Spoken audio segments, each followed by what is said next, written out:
Chapter 39. Missing. The sun rose and shed light on what Roscuro and Midoriso had done, and finally Despero awoke, but alas, he awoke too late. "I haven't seen her," Louise was shouting, "and I tell you I wash my hands of her. If she's missing, I say good riddance. Good riddance to bad rubbish."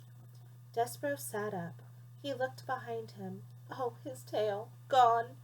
Given over to the knife, and where the tail should be, nothing but a bloody stub. "And more foul play! Gregory dead!" shouted Cook. "Poor old man! That rope of his broken by who knows what, and him lost into the dark and frightened to death because of it. It's too much." "Oh no," whispered Despero. "Oh no, Gregory is dead." The mouse got to his feet and began the long climb down from the shelf. Once he was on the floor, he stuck his head around the door of the pantry and saw Cook standing in the center of the kitchen, wringing her fat hands. Beside her stood a tall woman jangling a ring of keys. "That's right," said Louise. "All the king's men was down there searching for her in the dungeon, and when they come back up, who do they have with them? They have the old man, dead, and now you tell me that Mig is missing, and I say who cares?" Despero made a small noise of despair.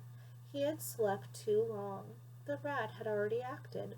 The princess was gone. "What kind of world is it, Miss Louise, where princesses are taken from the night under our noses, and queens drop dead, and we cannot even take comfort in soup?"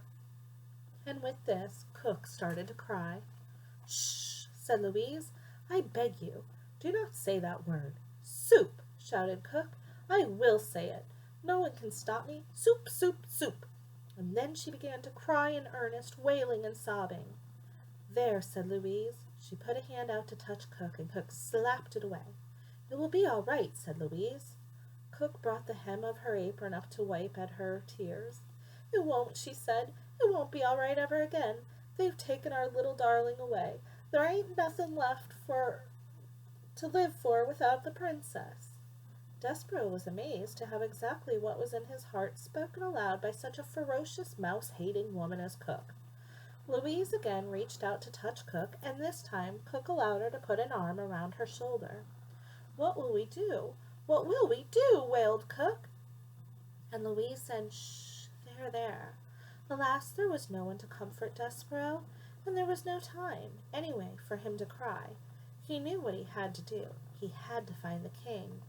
For having heard Roscuro's plan reader, Despero knew that the princess was hidden in the dungeon, and being somewhat smarter than Midoriso, he sensed the terrible unspoken truth behind Roscuro's words. He knew that Mig could never be a princess, and he knew that the rat, once he captured the pea, would never let her go.